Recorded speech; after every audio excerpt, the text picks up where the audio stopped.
प्रिय विद्यार्थियों, आज मैं कक्षा 10 में गणित पढ़ाऊंगा और गणित में मैं आज बीजगणित पढ़ाऊंगा।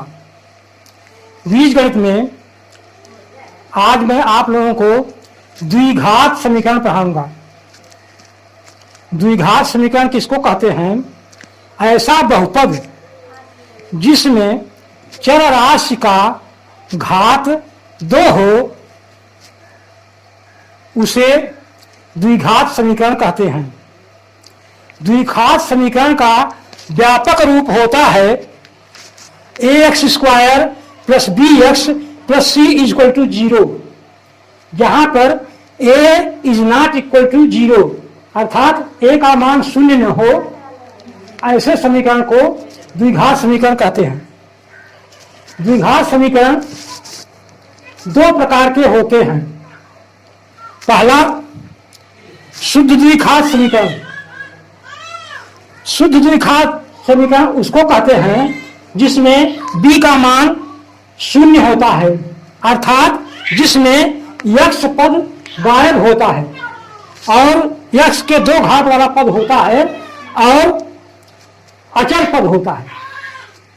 जैसे ax² + c = 0 अर्थात x² - 9 = 0 या ax² = k इत्यादि। दूसरा मिश्र द्विघात समीकरण इसे कहते हैं जिसमें b 0 नहीं होता है। जैसे ax² + bx = 0 और ax² + bx + c = 0। न्यूमेरिकल रूप में इसको अगर कहें तो हो जाएगा x² + x = 0 या x² + 4x + 4 = 0। इस प्रकार के समीकरण को हम मिश्रित द्विघात समीकरण या मिश्र द्विघात समीकरण कहते हैं। अब इस मिश्र या शुद्ध द्विघात समीकरण का हल आपको हम बताएंगे। हल का मतलब होता है इसमें अज्ञात राशि x का मान ज्ञात करना और अज्ञात राशि का जो मान होता है उसको मूल कहते हैं। तो द्विघात समीकरण के मूल क्या होते हैं? अज्ञात चर के जिस मान के लिए समीकरण सत्य है वह समीकरण का मूल कहलाता है। अर्थात द्विघात समीकरण में जिस मान को रखने पर उसका मान 0 आ जाए वह मान चर राशि x का मूल कहलाता है। द्विघात समीकरण के द्विमूल होते हैं और इन मूलों को जैसे ax² + bx + c या x² - 4x - 4 = 0 में x का जो मान रखा जाए कि बायां पक्ष 0 हो जाए, क्योंकि दाहिना पक्ष 0 है तो बायां पक्ष 0 हो जाए, तो ऐसे मान को द्विघात समीकरण का मूल कहते हैं। द्विघात समीकरण का मूल ज्ञात करने के लिए सर्वप्रथम मैं आप लोगों को शुद्ध द्विघात समीकरण का मूल ज्ञात करना बताऊंगा।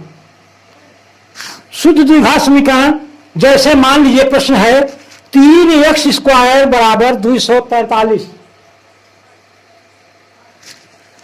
तो इसको हल करने के लिए x² बराबर हो जाएगा 243/3। इसको काटने पर 3 × 24 और 3 × 3 = 81 आता है। तो x का मान हो जाएगा √ ±√81।